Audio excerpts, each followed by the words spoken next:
저희 채널에 처음 오셨다면 꼭 좋아요와 구독 부탁드립니다. 그래야 새 영상이 올라올 때 바로 보실 수 있습니다. 1960에서 70년대는 한국 공군이 본격적으로 초음속 전투기 전력으로 전환하던 시기였다. 당시 주변국들의 군사력 증강과 냉전 구도의 긴장 속에서 한국은 단순히 방어적 전투기뿐만 아니라 장거리 공격 능력까지 확보해야 한다는 전략적 고민에 직면했다. 이러한 맥락에서 미국이 개발한 최신형 전투폭격기 F-111 아드바크가 관심을 끌게 되었다.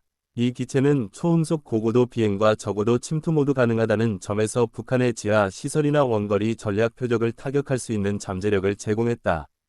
한국 공군은 미국과의 협력 관계를 바탕으로 이 전투기를 시험적으로 도입할 수 있는지 검토했지만 실제 도입에는 여러 가지 장벽이 존재했다. 특히 당시 한국의 재정 상황, 작전 운용 능력, 정비 인프라 부족 등은 현실적인 문제로 작용하였다.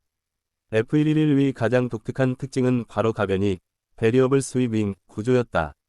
이 기술은 비행 속도와 임무 환경에 따라 날개의 각도를 자유롭게 조정할 수 있도록 설계되었다.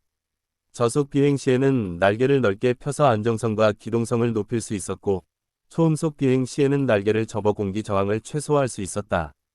이러한 설계 덕분에 F-111은 기존 전투기들과 달리 다양한 작전 상황에서 높은 성능을 발휘할 수 있었다. 한국 공군 입장에서는 이 기능이 매우 매력적이었는데 한반도의 복잡한 지형과 작전 환경에서 고도 변화와 다양한 전술 운용이 가능했기 때문이다. 그러나 동시에 이 복잡한 기술은 유지 보수의 어려움과 높은 정비 비용을 의미했으며 이는 결국 한국이 실제 도입을 주저하게 만든 요인 중 하나였다. F-111은 당시 세계적으로도 손꼽히는 장거리 전투폭격기로 평가받았다. 최대 작전 반경이 길어 한반도 전역은 물론이고 일본, 중국 일부 지역, 심지어 극동 러시아까지도 타격 범위에 포함시킬 수 있었다. 또한 내부 무장창과 외부 하드포인트를 활용하여 대형 폭탄, 미사일 등 다양한 무장을 탑재할 수 있었기 때문에 전략적 가치가 매우 컸다. 한국 공군이 이를 도입할 경우 단순한 방어적 전력에서 벗어나 공세적 장거리 타격 능력을 확보하게 되는 것이었다. 이는 북한의 주요 군사시설이나 후방 기지를 무력화하는 데 큰 도움이 될 수 있었다. 그러나 동시에 이러한 공격 능력은 정치적 부담으로 작용하기도 했는데 주변국과의 외교 관계에 민감한 한국이 전략 폭격기를 보유하는 것은 국제적으로 긴장 요인이 될 수 있었다. F-111은 뛰어난 성능에도 불구하고 유지비와 정비 비용이 매우 높았다. 복잡한 전자장비, 대형 터보팬 엔진, 가변익 시스템 등은 모두 당시 한국의 기술적 인프라로는 효율적으로 관리하기 어려웠다. 실제로 미국 공군과 호주 공군에서도 이 기체의 유지와 정비에 막대한 비용이 소요되었고 한국의 국방 예산 규모로는 감당하기 쉽지 않았다. 특히 1970년대의 한국은 경제 발전 초기 단계였기 때문에 고가의 첨단 무기 체계를 도입하는 것은 국가 재정에 큰 부담이 될 수밖에 없었다.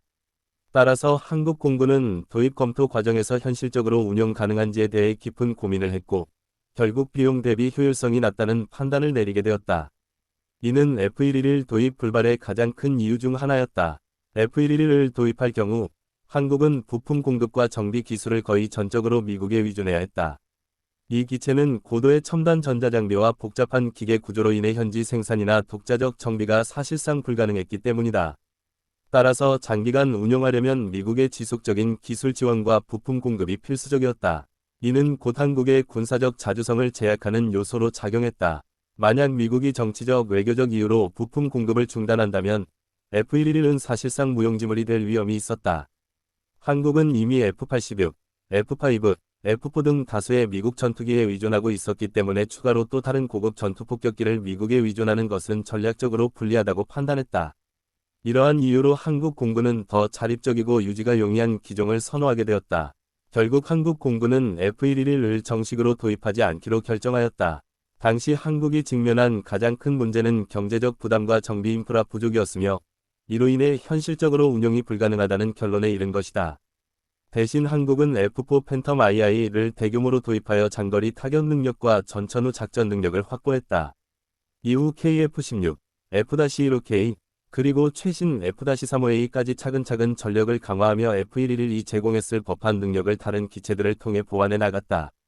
F-111은 비록 도입되지 않았지만 한국 공군이 다양한 옵션을 검토하고 전략적 선택을 내린 중요한 사례로 남아있다. 이는 오늘날 KF-21 보람의 개발 과정에서 과거의 교훈으로 다시 한번 의미를 가진다고 평가된다.